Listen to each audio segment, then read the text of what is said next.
భీష్మ ఏకాదశి రోజు భీష్ముణ్ణి ఆరాధించాలి. భీష్ముడు విష్ణువులో ఐక్యమైన తరువాత వచ్చే మొదటి ఏకాదశి అయినందువల్ల ఈ ఏకాదశికి ఆయన గుర్తుగా భీష్మ ఏకాదశి అని అంటారు. భీష్ముడు అష్టవసువులలో ఒకడు. శాపవశాన గంగాదేవి కుమారునిగా భూమిపై జన్మించాడు. భీష్ముడు పట్టుదలకు మారుపేరు. ప్రతిజ్ఞ చేశాడంటే వెనక్కి తగ్గేది లేదు. అందుకే తండ్రికి ఇచ్చిన మాట కోసం తాను ఆజన్మ బ్రహ్మచారిగా ఉండిపోయాడు. భీష్ముడు కాలం ఎంతో బలీయమైనదని, ఎంతటి వారికైనా కష్టాలు తప్పకపోవచ్చు అనే విషయాన్ని చెప్పాడు. కురుక్షేత్ర సంగ్రామం పూర్తయిన తరువాత భీష్ముడు అంపశయ్యపైనే ఉన్నాడు. నెల రోజులు గడిచాక ఒకరోజు పాండవులతో పాచికలాడుతూ ఉన్న శ్రీకృష్ణుడు హఠాత్తుగా ఆగిపోయాడు.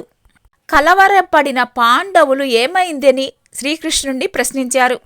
భీష్ముడు నన్ను స్మరించుకుంటున్నాడు, అందుకే నా మనసు అక్కడికి వెళ్ళిపోయింది, మీరు కూడా నాతో రండి అని వారిని భీష్ముడి దగ్గరికి తీసుకొని వెళ్ళాడు. భీష్ముడు దేహం నుంచి నిష్క్రమించే సమయం ఆసన్నమవుతుంది అని చెప్పాడు. దాదాపు 3 నెలల నుంచి అంపశయ్యపై భీష్ముడు పడి ఉన్నాడు.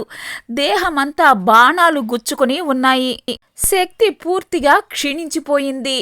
మాఘమాసంలో ఎండకు ఎండుతూ మంచుకు తడుస్తూ నీరు ఆహారం స్వీకరించకుండా ఉన్నాడు. కోరుకుంటే మరణాన్ని పొందగల భీష్ముడు ఇన్ని బాధలను భరిస్తూ ఉత్తరాయణం వరకు ఉండాలి అని అనుకున్నాడు. ఏకాదశి రోజు దేహాన్నించి నిష్క్రమించాలి అని అనుకున్నాడు. ద్రౌపదికి నిండు సభలో అవమానం జరుగుతున్నా భీష్ముడు ఏమీ చేయలేకపోయాడు. అంపశయ్యపై ఉన్న భీష్ముడు పాండవులకు ఎన్నో ధర్మసూత్రాలను బోధించాడు. తత్వాన్ని చూసినవాడు దాని గురించి చెప్పాలి తప్ప తత్వం తన గురించి తాను చెప్పుకోదు. నేల తన సారాన్ని చెప్పదు, అందులో పండిన మొక్క చెబుతుంది అన్నాడు శ్రీకృష్ణుడు. ఆ విధంగా శ్రీకృష్ణుడు భీష్ముడితో చెప్పి విష్ణు సహస్రనామాల్ని భీష్ముడి ద్వారా చెప్పించాడు. కాబట్టి విష్ణు సహస్రనామాల వల్ల సులభంగా మోక్షం కలుగుతుంది.